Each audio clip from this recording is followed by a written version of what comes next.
नमस्कार मित्रांनो या चॅनलवरती तुमचं स्वागत आहे। मित्रांनो, चॅनलवरती नवीन असाल तर व्हिडिओला लाईक करा आणि चॅनलला सबस्क्राईब करा। तर बघा मित्रांनो, लाडक्या बहिणीसाठी अतिशय आनंदाची बातमी आलेली आहे। मित्रांनो, लाडक्या बहिणीच्या खात्यामध्ये आता 2100 रुपये जमा होणार आहेत। तर मित्रांनो, हे 2100 रुपये कधी जमा होणार याची सर्व माहिती आपण या आजच्या व्हिडिओमध्ये पाहणार आहोत। तर बघा मित्रांनो, अधिवेशन संपताच लाडक्या बहिणीच्या खात्यामध्ये 2100 रुपयाचा हप्ता हा जमा करण्यात येणार आहे, अशी ग्वाही मुख्यमंत्री देवेंद्र फडणवीस यांनी दिलेली आहे। तर बघा मित्रांनो, अधिवेशन संपताच लाडक्या बहिणीच्या खात्यामध्ये हप्ता जमा करणार मुख्यमंत्री देवेंद्र फडणवीस यांनी दिली माहिती। लाडकी बहीण या योजनेला कुठलाही नवीन निकष लावणार नाही। अधिवेशन संपताच लाडक्या बहिणीच्या खात्यामध्ये पैसे जमा करणार असल्याची माहिती फडणवीस यांनी दिली आहे। तर बघा, लाडकी बहीण योजनेचा हप्ता डिसेंबर अधिवेशन संपताच महिलांच्या खात्यामध्ये जमा करण्यात येणार आहेत, अशी माहिती राज्याचे मुख्यमंत्री देवेंद्र फडणवीस यांनी गुरुवारी विधानसभेत दिली आहे।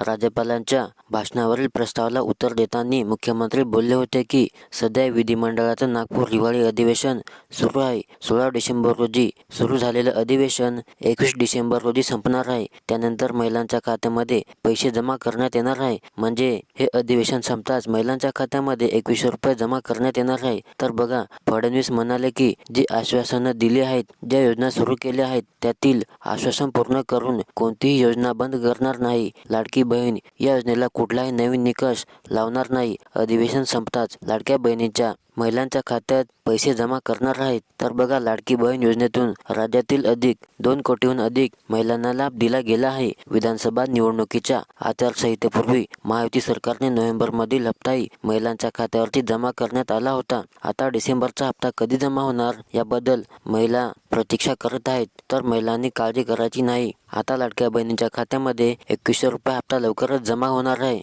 तर मित्रांनो, व्हिडिओ आवडल्यास नक्की लाईक करा आणि चॅनलला सबस्क्राईब करा।